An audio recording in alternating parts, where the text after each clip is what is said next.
abayimbi bagenda kubanga weebali. So ensonga egenda kwongera ddala okubeera ng'enyuma. Omukwano kye ki y'endongo gye tugenda okubeeramu ate ku lunaku olwokutaano olwa wiiki eno oba olunaku olw'enkya. Omukwano kye ki? Okay, bannaffe aba Bebeto Coach Services bafulumiza release, a press release ng'eraga they were ambushed. We are saddened to inform the public that one of our buses, SSD 089Z, that left Konyo Park, Juba at 5:30 a.m. on the 24th, that was yesterday, Sazade 11 ez'okumakya 14 September 2024, got ambushed by yet to be confirmed armed people. The bus was shot at the front, from the front, making it difficult to evacuate the danger zone. The bus had 45 passengers and 3 staffs. We managed to evacuate 13 passengers and 2 minors to Kampala. Unfortunately, we lost 1 passenger, Joseph Kamisi, a South Sudanese, and his body was handed over to his family this morning.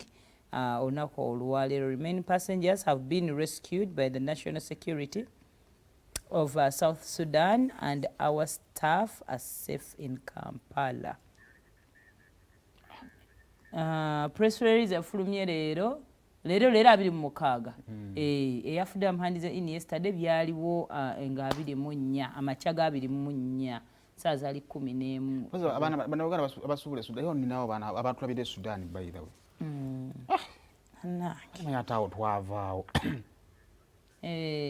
twagala okubajjukiza babyabadde Sudan kwewe nguudo ezingire Sudan ku luguudo park kati ne byakabeerawo ng'omusajja yakeyongeza ekisanja paka 26.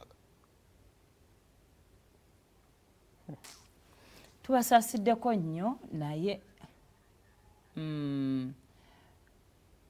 ate n'emisana bazambushinga naye ate ayira emisana kaleko naye era basi beesimbudde ku 11:30 ebe planning atuuka misana budde babukedde ffenna we budde bwe tutambuliramu.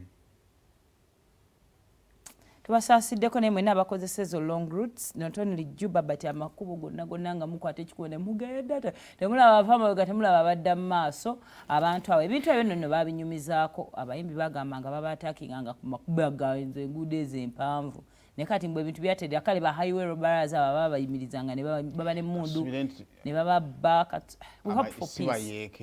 Yeah, we hope for peace. Banne papa Siddi wa mulabye sijja gayisawo kanga kulagire wano saabitegedde naye ndowooza yeekyaye kuno kwekyawa kwennyini. Kale tukubireko ku simu to ku mawulire ngo bannayuganda baganya biwulira kati naye n'agamba kaakole enkudi y'ekikolwa afuna kamaleeto.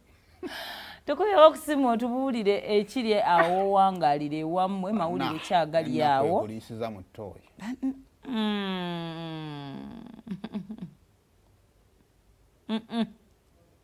Ate eyo yankoma. Kyokka nnyini manya kuba wano kulya breakfast. Nange era gye ndaga.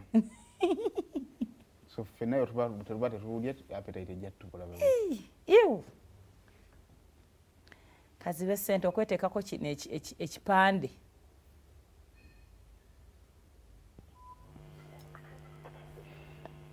Hello. Wangi. Mwasuze mutya. Tutyo mwasuze mutya eyo. Mujje ebyekizza ekyenkya bambi mujje muyiteeko wano mu kigaza muli ekyenkya. Wafumbye kaki? Fumbye amatooke n'endi wafundamu. Temulya nnyama? Nyama. Ekifi kiwera oba buno obutono. Bannange oba okukipusa obunyama obwo bunyiza. Ennyama ey'embuzi mbagandi ennyama y'embuzi togamba buno obutono siyanze bayimu amanyire okulyaga ennyama y'entegirya kiye ebiwula. Tusaba obuuze ku bantu. Lubuno ojja tusimu. Kalina omunaye yakyakyo obimanyi bulungi nze nkuwulidde obyogera yawo n'oba ogattibwa togenda kubamenya.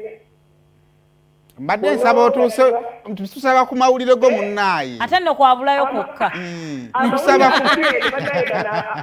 abavubuka abavuga buno obuntu obutambuza soda buno obumupiira esatu. Butukutuku. Bavuga supiidi. Abavubuka bati emyaka 17 18 naye bavuga obuntu obwo tebamanyi oba busobola simanyi oba tebamanyi oba busobola okukula ate bugwa ekigo obwo tebubalansinga bugwa okufaako bufi abaana babuvuga bibi nnyo ate bubeerako bavubuka bato simanyi oba malala oba era malala ate waliwo ekirala supiri eyitiridde era bano mu kigagga boebunaagwa tujja bakuba bukuyineko kituufu ate bugwira ddala bw'aba talina bavubuka bato emyaka 15-18 bakuvuga maanyi gabawaga malala go nga sisite naye bajja kufa kituufu tulungira naye mugende mulye nze nina gwe nasanga ayiya amagi nga gakulukuta ng'agikuba hampu bane baba buvuga ate tebubalansinga bugwira ddala ne tebayiga aye wano maaso ateekawo munne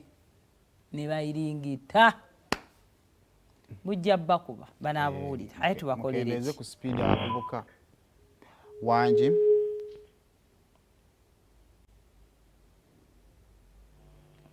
hello mukwano gwange kimu nkutumiddeko wangi mwebale tuweereza naawe okulaba kale sebo nze kiika nkubidde embalala bane mugamba mutya abeewaffe embalala nti eyo gyenva kale tusalisa okulaba sebo naye nze munyankole simanyi luganda gamba olunyankole gamba olunyankole nasemerwa kugamba nimwe nimba kunda munonga naffe bwe tutyo mwebale tuteereza kale mukwano kale bambe musiibe jata mahulira gali kunuwira ifaiva yeyirete obuswa bw'embeba abwamukisha kumutulugunya mwene lwamahulira gali kunuyambala webala amawulire musiibe gye nimba kunda munonga naffe tukukunda munonga nino oyinza osula enjala ensawo kubanga lemaze mu Uganda era mba nfuuse wakusonga oba wabikolwa ninyenda Simulula